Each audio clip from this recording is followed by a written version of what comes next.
Assalamualaikum warahmatullahi wabarakatuh. Waalaikumsalam warahmatullahi wabarakatuh.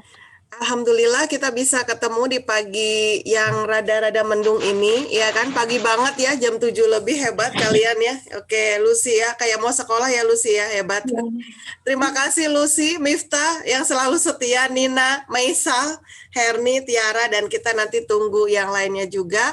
Hari ini kita akan membahas LKPD Bioteknologi 3 dan 4, kemudian praktikumnya semalam sudah saya share contoh dari teman kalian, kebetulan ada 2 kelompok yang sudah mengumpulkan laporan praktikum bioteknologi konvensional. Jadi silakan kalian memilih 3 di antara 3 pilihan praktikum ya. Tolong dibuat videonya. Kemudian kalau untuk secepatnya mendapatkan nilai, silakan linknya dikirim ke saya. Oke.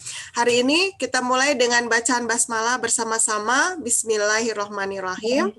Ya, kita langsung aja ya, gitu. Agak ngebut sedikit gitu ya. Oke, karena waktunya mepet. Kita share untuk videonya. Ya, kita akan membicarakan tentang kultur jaringan tumbuhan.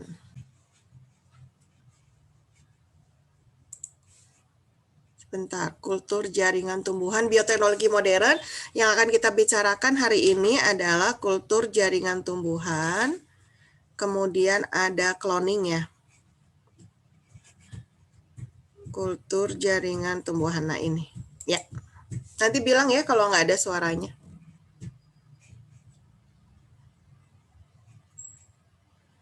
We can't manage work like this. That's why I use Monday.com. My team uses it to manage projects, sales, recruit. Ada suaranya? Ada Bu, ada. Oke, sip. Ya, sip.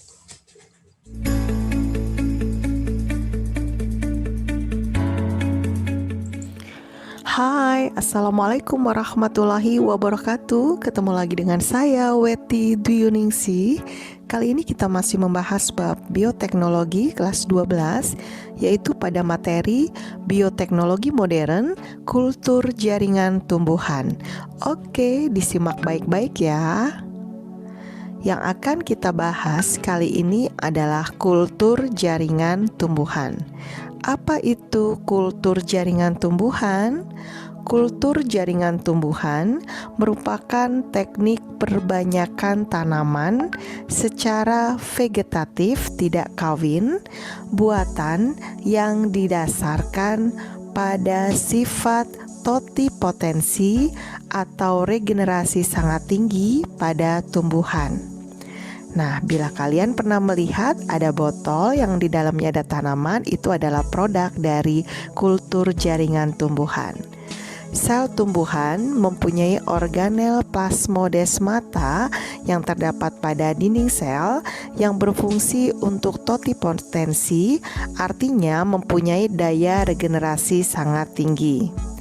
Prinsip kultur jaringan adalah menumbuhkan jaringan maupun sel tumbuhan dalam suatu media buatan secara aseptik, suci hama dan penyakit. Sifat individu baru yang dihasilkan sama persis dengan sifat induknya. Nah, bagian tumbuhan yang ditumbuhkan atau dikulturkan dalam media kultur disebut eksplan. Media yang biasa digunakan dalam kultur jaringan tumbuhan adalah media agar-agar yang diberi tambahan unsur hara dan vitamin serta hormon pertumbuhan. Nah, sekarang kita akan membahas tahap-tahap kultur jaringan pada tumbuhan. Yang pertama adalah sterilisasi eksplan dengan alkohol 70% atau dilalui di atas api. Yang kedua, penanaman eksplan pada media kultur agar yang telah dibuat. Tahap kultur jaringan tumbuhan yang ketiga adalah meletakkan botol yang berisi eksplan dalam ruangan yang suhu dan penyinaran terkontrol sehingga terbentuk kalus atau perbanyakan sel. Yang keempat adalah subkultur dilakukan beberapa kali sampai kalus tumbuh menjadi plantlet atau tanaman kecil. Yang kelima, plantlet dikeluarkan dari botol dan akarnya dibersihkan dengan air bersih dan mengalir, kemudian ditiriskan. Yang keenam, plantlet ditanam ke dalam ke dalam pot-pot kecil yang diletakkan di tempat yang teduh, tidak langsung terkena sinar matahari. Dan tahap kultur jaringan yang ketujuh adalah apabila plantlet sudah tumbuh kuat, tanaman bisa dipindahkan ke media tanah atau lahan pertanian yang terkena sinar matahari.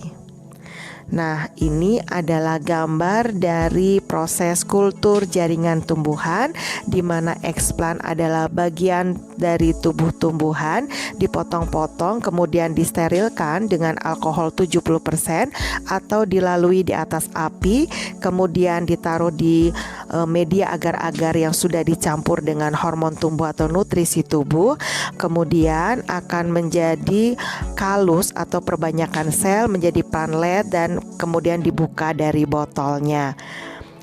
Nah, sekarang kita akan bicarakan tentang keunggulan-keunggulan teknik kultur jaringan. Keunggulan yang pertama adalah tidak memerlukan lahan luas untuk memproduksi banyak bibit tanaman.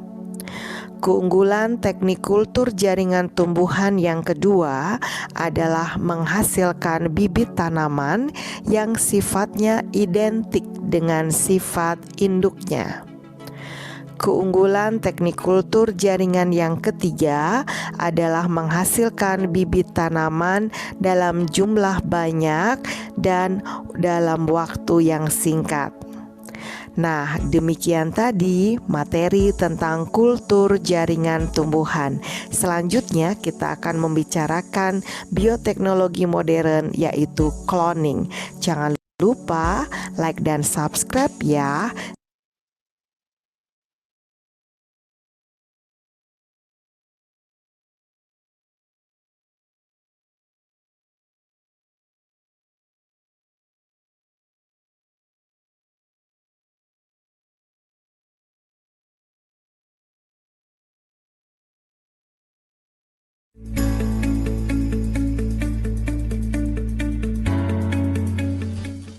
Hai, Assalamualaikum warahmatullahi wabarakatuh. Ketemu lagi dengan saya Weti Dwiningsih. Kali ini kita masih membahas bab kelas 12 bioteknologi pada materi bioteknologi modern, cloning dan bayi tabung. Oke, disimak baik-baik ya. Yang akan kita bahas kali ini adalah cloning. Kalian tahu nggak apa itu cloning?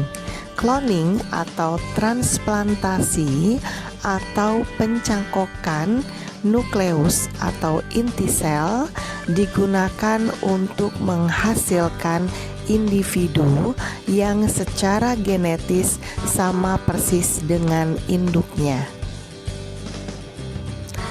Cloning dengan cara memasukkan inti sel atau nukleus sel tubuh donor ke sel telur yang telah dihilangkan inti selnya.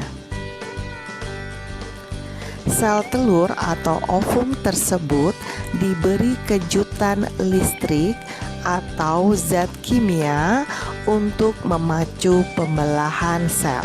Jadi sel telurnya di dalamnya ada nukleus inti sel dari sel tubuh donor.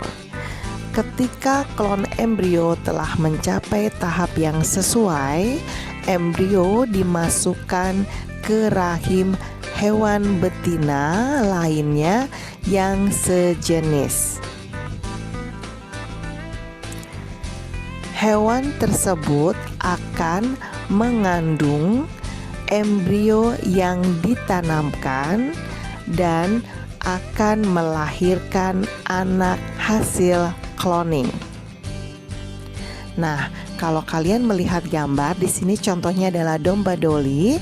Sel tubuhnya diambil dari sel tubuh donor domba Dolly, diambil intinya, kemudian sel telur dihilangkan intinya, kemudian inti dari sel tubuh tadi dimasukkan ke dalam sel ovum. Setelah itu diberi kejutan listrik akan menghasilkan embrio, dan embrio ini ditanamkan di rahim pada betina sehingga betina tersebut dapat mengandung dan melahirkan domba Dolly hasil cloning. Nah, selanjutnya kita akan membahas teknik bayi tabung. Teknik bayi tabung bertujuan untuk membantu pasangan suami istri yang sulit memperoleh keturunan. Nah, pembuahan pada bayi tabung terjadi di luar tubuh induk betina atau yang kita sebut dengan fertilisasi in vitro. Sel telur atau ovum yang telah dibuahi akan membentuk embrio. Selanjutnya, embrio ditanamkan atau diimplantasi pada rahim seorang wanita yang diambil sel telurnya. Kemudian, embrio tersebut tumbuh menjadi anak yang siap dilahirkan. Nah, kita bisa lihat bahwa fertilisasinya terjadi di luar ya. Jadi sel ovum diambil, kemudian disatukan dengan sel sperma di luar, akan membentuk embrio. Kemudian embrio itu ditanamkan atau diimplantasi di rahim. Selanjutnya wanita tersebut hamil dan melahirkan anak hasil dari bayi tabung. Dan biasanya untuk penempelan embrio lebih dari satu supaya kita bisa melihat keberhasilannya. Nah, demikian tadi materi tentang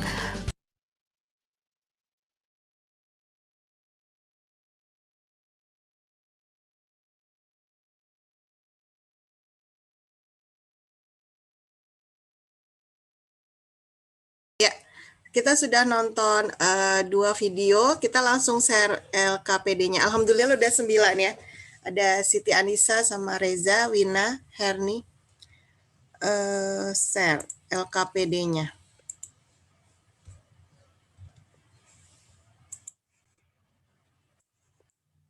Ya, sudah terlihat di layar? Sudah, Ibu. Oke, sip. Sudah, Bu. Kita akan membahas tentang LKPD Bioteknologi 3 dulu. Yang pertama adalah menurut pendapat kalian, apa kelebihan dan kelemahan teknik kultur jaringan tumbuhan? Oke, jadi teknik kultur jaringan tumbuhan ini adalah teknik perbanyakan vegetatif ya. Ya, teknik perbanyakan vegetatif yang tadi mengkulturkan bagian dari tumbuhan ya, mengkulturkan bagian dari tumbuhan ya, bisa sel, bisa daunnya gitu, bisa batangnya, bisa akarnya, kemudian dikulturkan di media agar-agar tetapi harus steril. Dan tentunya di sebuah lab dengan alat-alat yang sangat mahal gitu ya, tetapi keunikannya adalah dia bisa menghasilkan hasil bibit yang banyak, kemudian sifat seragam karena vegetatif tidak pakai kawin ya, kemudian keuntungannya waktunya juga bisa cepat gitu. Jadi kita bisa langsung ya. Ada yang sudah mengerjakan ya? Sudah. Oke, sip. Lucy ya. Oke, kelebihan dulu ya. Kelebihan dulu, apa kelebihannya? Tidak memerlukan lahan luas. Ya, tidak memerlukan lahan luas. Kemudian yang kedua, Menghasilkan bibit tanaman yang sifatnya identik dengan sifat menghasilkan, bibit tanaman yang sifatnya identik hasilnya identik dengan dengan sifat induknya. dengan sifat induknya. Karena dia secara Vegetatif. vegetatif ya, tidak kawin ya. Kalau kawin kan sifatnya setengah jantan sama setengah betina ya. Kedua orang tuanya. Tapi kalau vegetatif ya sama persis dengan bagian yang dikulturkan. Yang ketiga ada? Menghasilkan bibit tanaman dalam jumlah banyak. Menghasilkan bibit tanaman dalam jumlah banyak dalam waktu singkat. Dalam waktu singkat. Jadi kalau untuk hasilnya sangat banyak dan seragam sifatnya. Pokoknya memang diharapkan seperti itu ya. Ada lagi? Kelemahannya.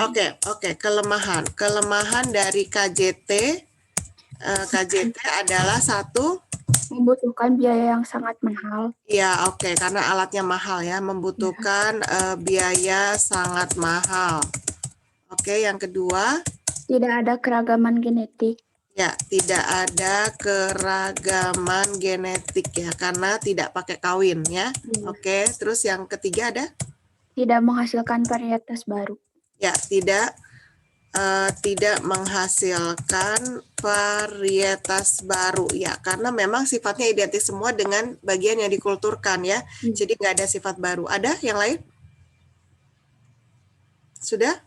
Sudah, Ibu. Sudah. Jadi boleh diulang lagi sama Lucy sambil yang lainnya boleh mencatat atau screenshot boleh. Ya. Jadi kelebihan teknik kultur jaringan yang pertama tidak memerlukan lahan luas. Yang kedua, menghasilkan bibit tanaman yang hasilnya identik dengan sifat induknya dalam kurung vegetatif. Yang ketiga, menghasilkan bibit tanaman dalam jumlah banyak dalam waktu singkat.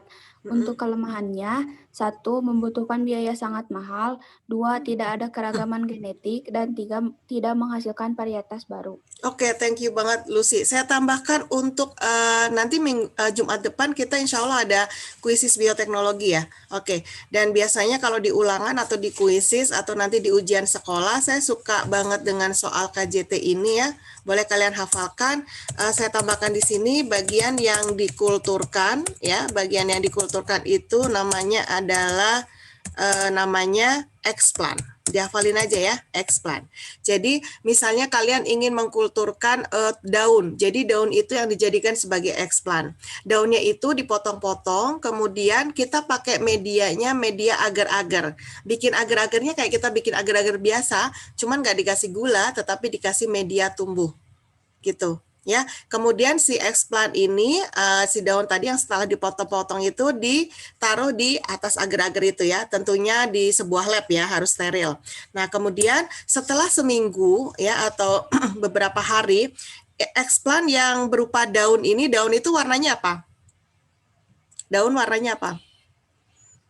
Daun warnanya hijau kan? Ya, nah ternyata setelah seminggu ini daun yang warnanya hijau ini ternyata berubah menjadi warna putih atau bening.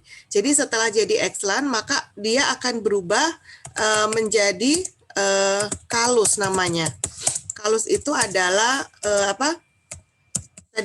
perbanyakan sel. Setelah jadi explant jadi putih-putih dulu tadi ya, bening ya, namanya kalus. Nah, setelah jadi kalus, beberapa bulan kemudian akan menjadi plantlet. Ya, plantlet. Plantlet itu berarti kalus ini akan menjadi satu tanaman utuh ya, di mana ada akar, batang, dan daun komplit. Jadi kebayang ya dengan kultur jaringan tumbuhan. Ya, dan ini hanya bisa dilakukan oleh sel tumbuhan. Sel hewan sama sel manusia bisa nggak? Nggak. Iya, nggak. Nanti kalau bisa bahaya ya, anaknya botol. Kita naruh sperma sama ovum di agar-agar, terus jadi bayi. Ngeri banget ya kan? Ya, jadi ini ya saya tambahkan ya, ini dihafalin ya, bagian yang dikulturkan explant, kemudian yang explant itu akan berubah menjadi kalus, kemudian kalus itu akan berubah menjadi plantlet.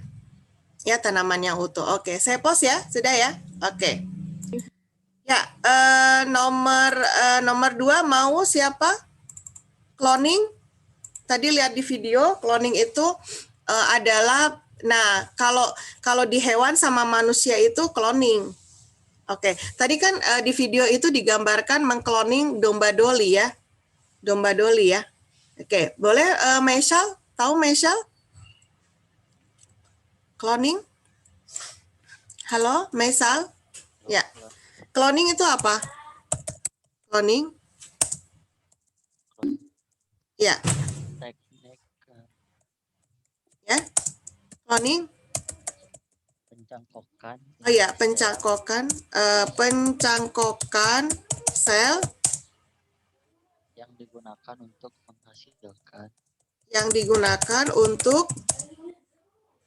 menghasilkan individu menghasilkan individu yang secara Ya. secara genetik dengan secara secara genetik sama dengan induknya. induknya dalam artian di sini sama dengan sel pendonor gitu ya. Takutnya induknya dikira ibunya gitu ya. Sel pendonor. Oke. Ya. Kalau di nomor 2 nih, Mesal, menurut pendapat kalian apakah manusia dapat di-cloning? Dapat Bisa. Ya, bisa, Tiara. Oke, ya, manusia. Oke, manusia dapat di-cloning. Caranya gimana? sel ovum Pertama. diambil intinya. Oke, sel ovum. Ya, Diambil intinya. Iya, diambil intinya. Kemudian terus Sel tubuh manusia yang diinginkan. ya, sel tubuh manusia yang diinginkan sifatnya. Kemudian diambil inti selnya. Oh, diambil inti selnya. Oke. Terus Lalu inti sel disuntikan ke dalam sel ovum gitu ya. Oke, jadi ovumnya akhirnya sekarang ovum mempunyai inti sel tubuh ya. Ya, pendonor gitu ya. Inti sel tubuh pendonor. Berarti ini bisa pendonor ini yang bisa ya karena sel ovumnya itu sudah ada 2 inti sel, maka ini bisa menjadi zigot. Iya. Mengalami embriogenesis ya. Kemudian apa? Ditempelkan di rahim wanita tersebut hamil ya. Ya, mengandung hamil dan melahirkan bayi yang diinginkan. Ya, seperti pendonor. Ya, pendonor, seperti pendonor gitu ya. Oke, nanti bagian Tiara ya yang bioteknologi 4 ya. Siap-siap. Oke, boleh diulang dibaca dulu Maisal sekali. Cloning adalah pencangkokan sel yang digunakan untuk menghasilkan individu yang secara genetik sama dengan sel pendonor. Manusia dapat di-cloning itu dengan cara sel ovum diambil intinya, kemudian sel tubuh manusia yang diinginkan sifatnya diambil inti selnya, terus disuntikan ke dalam sel ovum. Ovum ya, iya ovum ini. Sel tubuh pendonor. Kemudian zigot mengalami embriogenesis, kemudian ditempelkan ke rahim wanita tersebut hamil dan melahirkan bayi yang seperti pendonor. Oke, tapi Mesal pribadi setuju nggak kalau sampai cloning dilegalkan? Enggak ya, kenapa? Alasannya kenapa?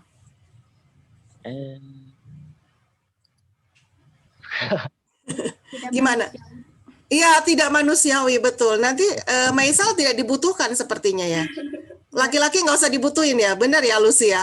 Ya. Kan yang nggak bisa hamil kan laki-laki gitu. Kalau perempuan bisa. Misalnya gini, Tiara terlalu mencintai diri sendiri, maka Tiara akan mengkloning dirinya sendiri, dia hamil sendiri, ngelahirin Tiara juga gitu.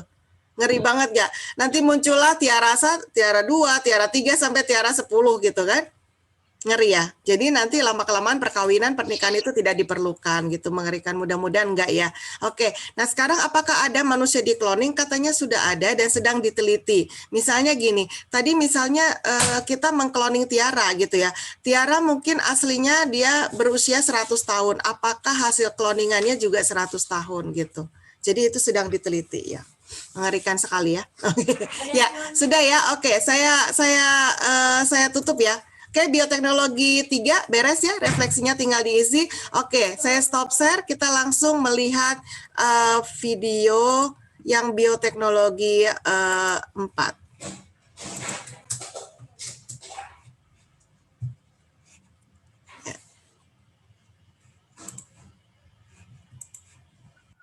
Ya, bentar ya, bioteknologi 4 itu tentang hibridoma. Oke, ini.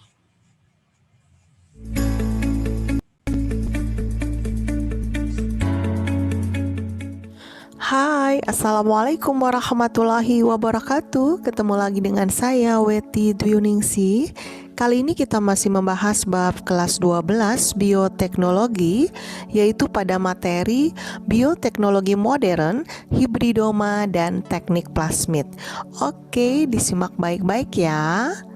Yang akan kita bahas pertama adalah fusi protoplasma. Fusi protoplasma disebut juga teknologi hibridoma. Hibrid artinya penyatuan, doma itu adalah sel somatik atau sel tubuh. Jadi penyatuan 2 sel tubuh. Teknik hibridoma adalah teknik penggabungan 2 sel yang berasal dari jaringan berbeda sehingga menghasilkan sel hibrid yang memiliki sifat kedua sel tersebut. Nah, bisa dilihat di gambar ya. Di sini nanti kita akan bahas dengan jelas. Fusi protoplasma pada sel hewan atau manusia dimanfaatkan untuk menghasilkan hibridoma atau sel hibrid, penyatuan 2 sel tubuh. Fusi atau penggabungan antara sel pembentuk antibodi, sel limfosit B dengan sel meloma, sel kanker. Sel hibridoma yang dihasilkan dapat membelah secara tidak terbatas seperti sel kanker, tetapi juga menghasilkan sel antibodi seperti limfosit B. Hasilnya adalah antibodi monoklonal, artinya khusus spesifik untuk satu jenis penyakit. Nah, kita bisa melihat di gambar ya. Di situ kita menggunakan tikus yang diambil sel tubuhnya, sel antibodinya, kemudian ditambah dengan sel kanker yang akan menghasilkan 2 sel yang menjadi satu, yaitu hibridoma. Jadi sel antibodi akan berkembang terus-menerus seperti sel kanker, maka akan menghasilkan antibodi monoklonal.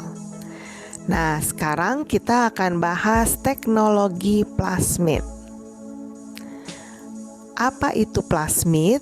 Plasmid adalah lingkaran DNA yang terdapat pada bakteri.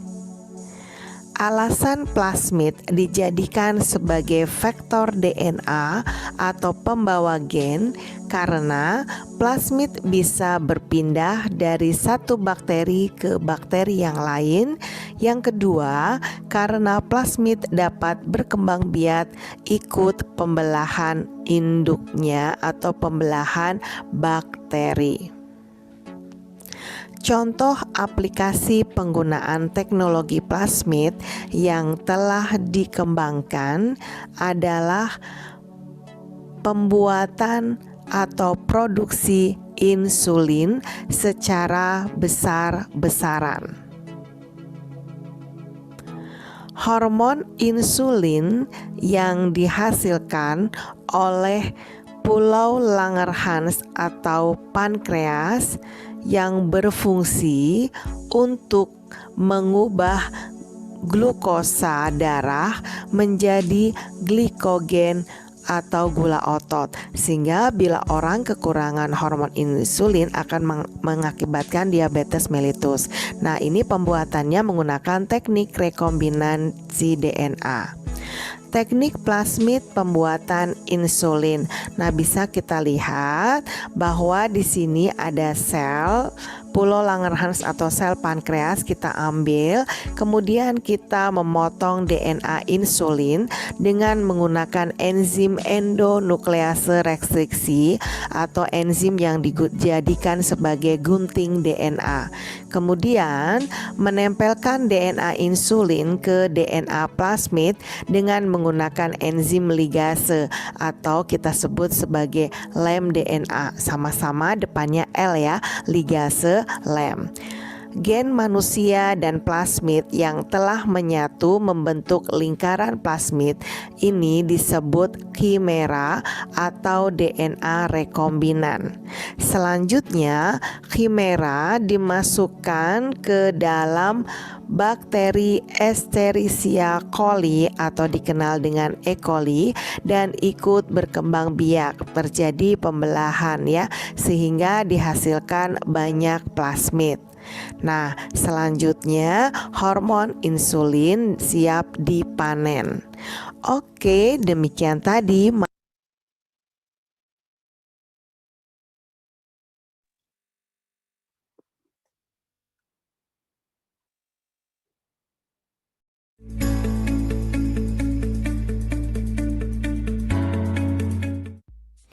Hai, Assalamualaikum warahmatullahi wabarakatuh. Ketemu lagi dengan saya, Weti Dwiuningsi. Kali ini kita masih membahas bab kelas 12 bioteknologi, yaitu pada materi bioteknologi modern, peranan mikroorganisme dalam bioteknologi. Oke, disimak baik-baik ya. Yang akan kita bahas pertama adalah mikroorganisme sebagai pembasmi hama tanaman. Bakteri yang hidup sebagai parasit pada jenis organisme saja dan tidak mengganggu atau merugikan organisme jenis lainnya dapat dimanfaatkan dalam bioteknologi pembasmian hama atau dikenal dengan istilah biological control.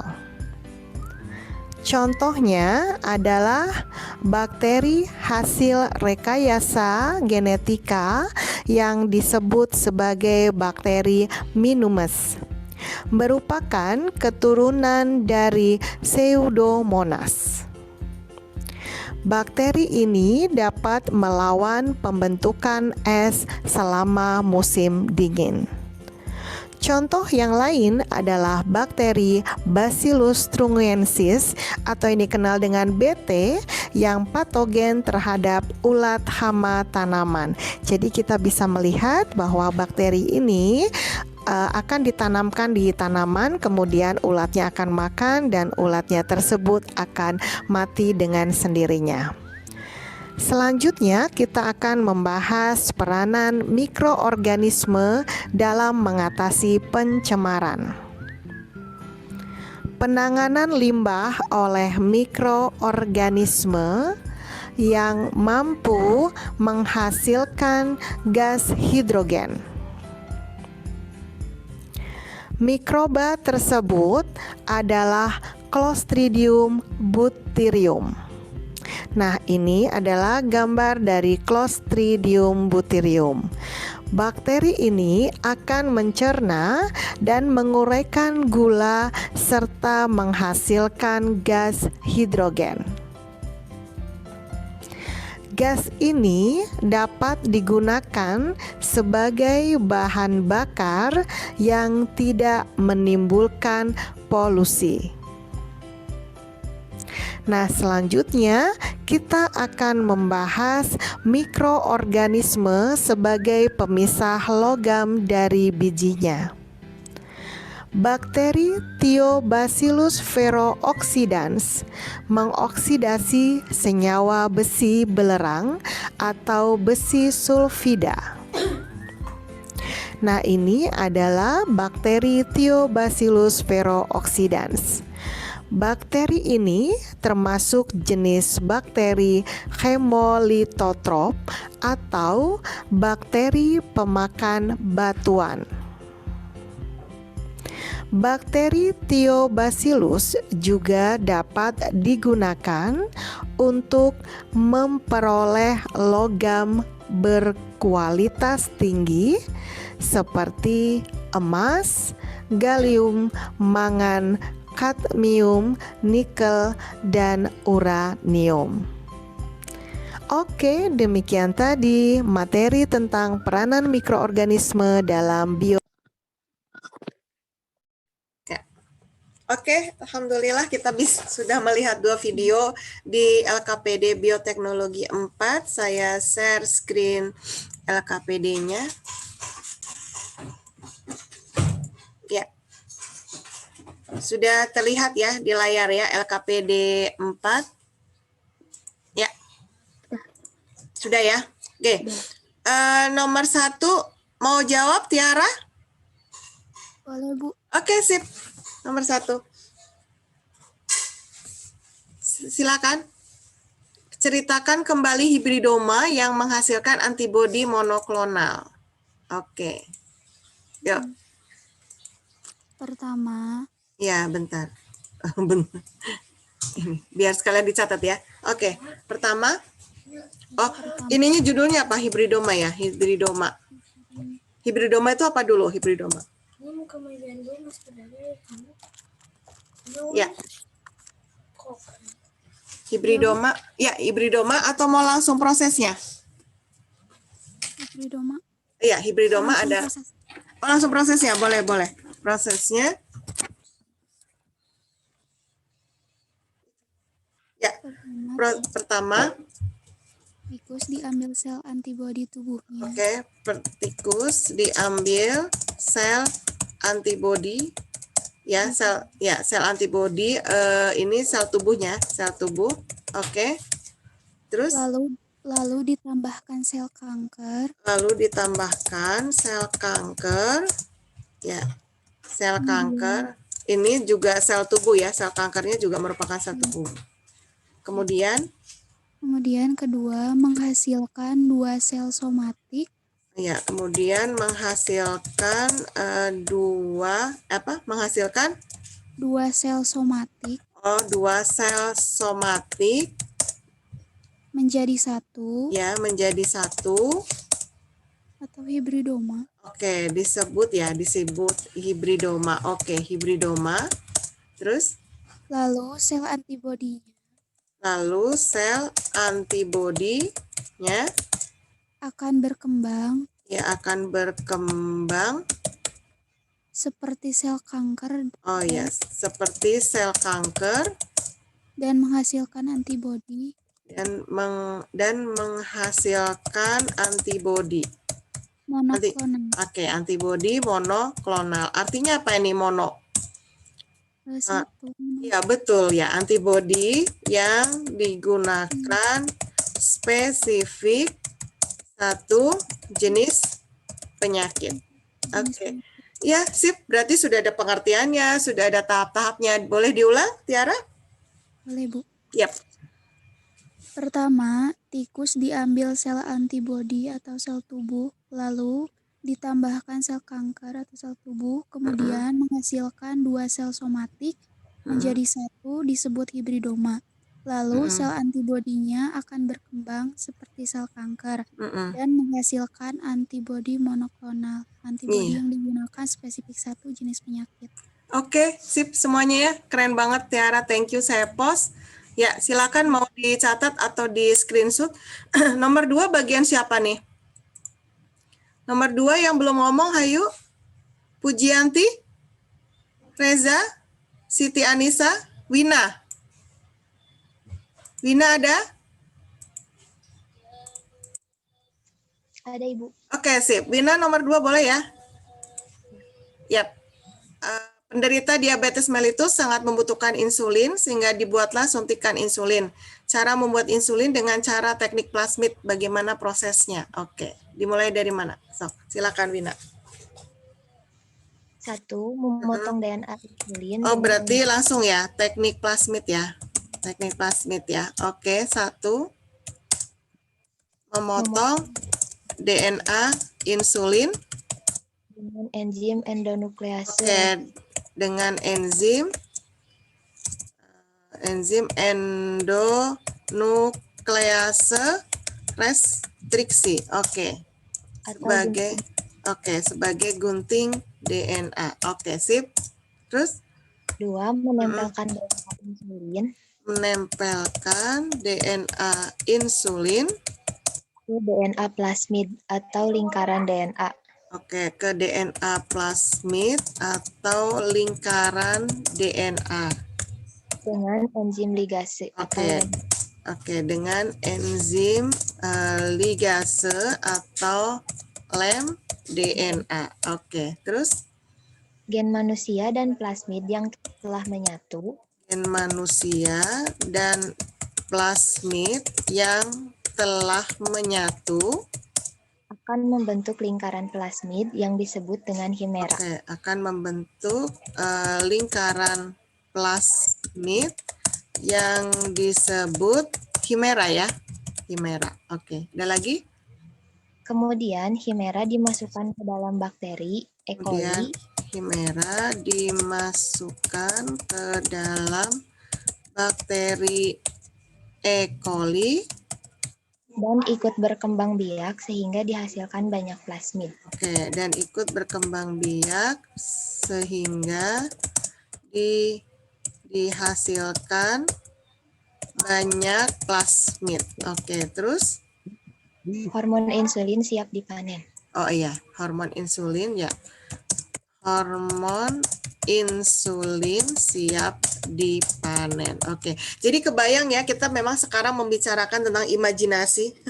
Imajinasi ya, jadi kebayang ya prosesnya, kebayang walaupun kita belum pernah melakukan. Oke, silakan Wina diulang ya.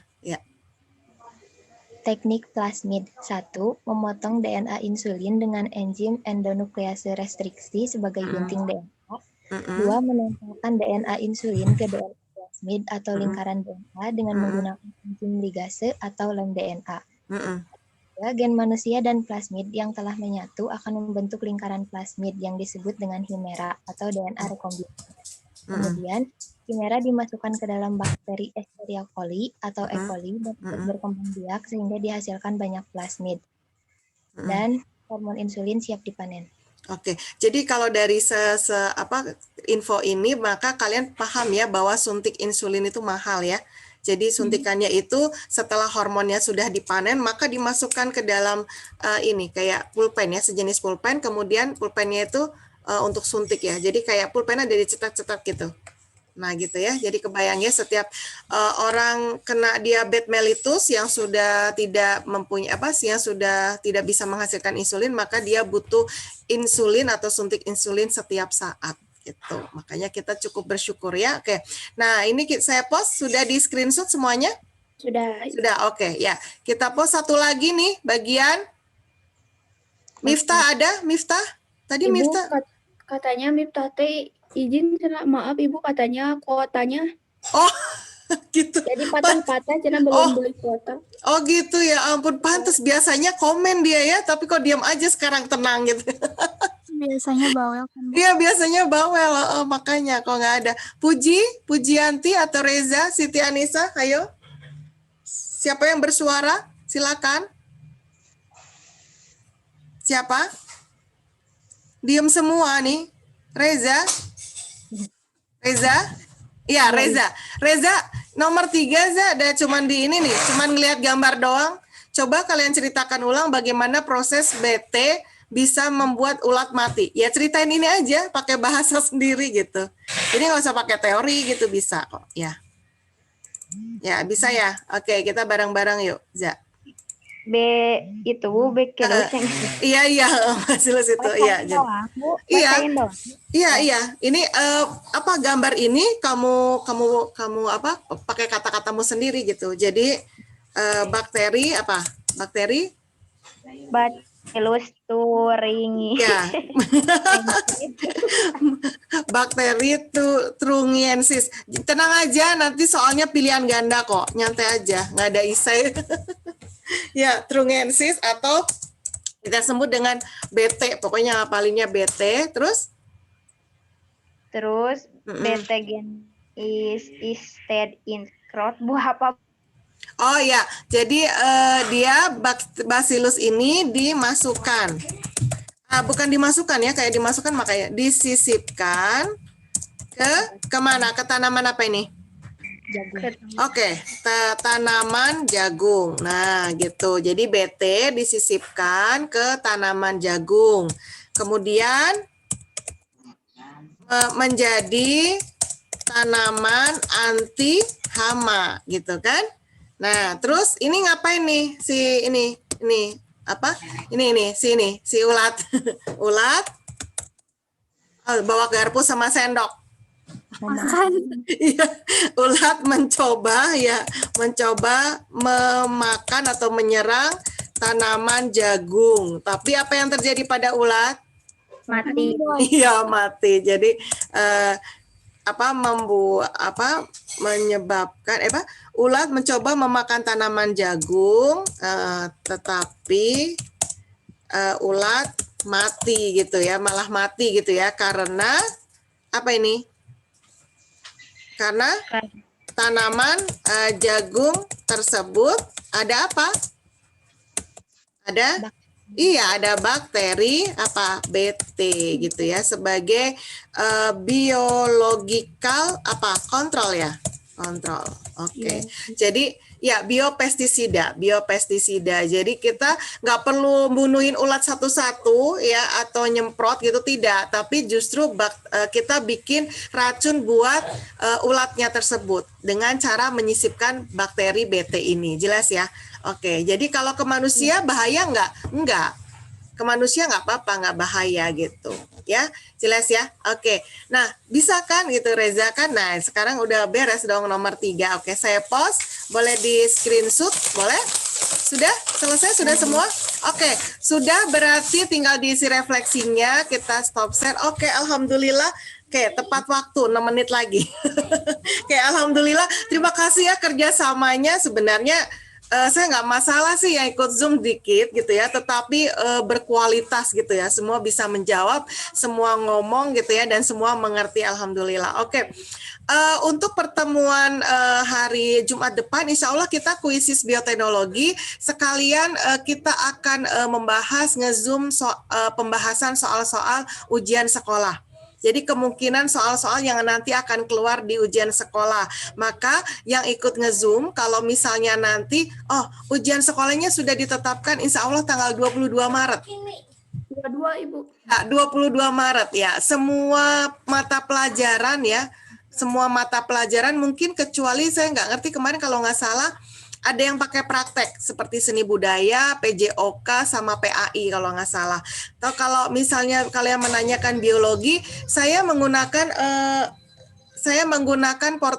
portofolio catatan yang kalian sudah buat, dan portofolio yang untuk nilai keterampilannya saya pakai video-video praktikum yang telah kalian setorkan ke saya gitu ya. Jadi untuk biologi kalian nggak usah perlu pusing, tinggal ujian sekolah aja. Kerjakan semua semua LKPD yang di GC, kemudian praktikumnya dikerjakan, sudah beres. Kemudian kalian tinggal menunggu tanggal 22 Maret, dan nantinya saya akan bahas mulai minggu depan soal-soalnya. Nanti kalau misalnya kalian lupa belajar biologi misalnya pas hari hanya, maka insya Allah kalian ingat karena sudah pernah mengikuti Zoom pembahasan soal. Mudah-mudahan soalnya hampir semuanya keluar gitu ya dari pembahasannya gitu ya. Oke, mudah-mudahan. Ada pertanyaan? Ada pertanyaan? Enggak?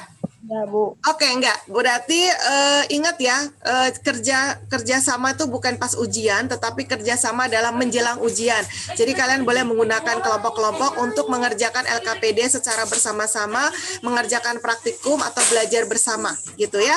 Oke ya. Nah, kalian tetap semangat, tetap jaga kesehatan. Kita tutup hari ini, pertemuan hari ini dengan bacaan hamdalah bersama-sama. Alhamdulillahirrabbilalamin. Terima kasih sekali lagi buat Lucy, Maisal, Wina, Siti Anissa, Tiara, Pujianti, dan Reza yang telah setia menemani saya di Zoom pagi hari ini ya. Pagi-pagi sudah nge-Zoom. Oke, tetap jaga kesehatan dan salam sukses selalu, salam sehat selalu. Saya minta maaf. Wassalamualaikum warahmatullahi wabarakatuh. Dadah. Thank you ya. Oke. Ya, ya. Sama-sama, dah.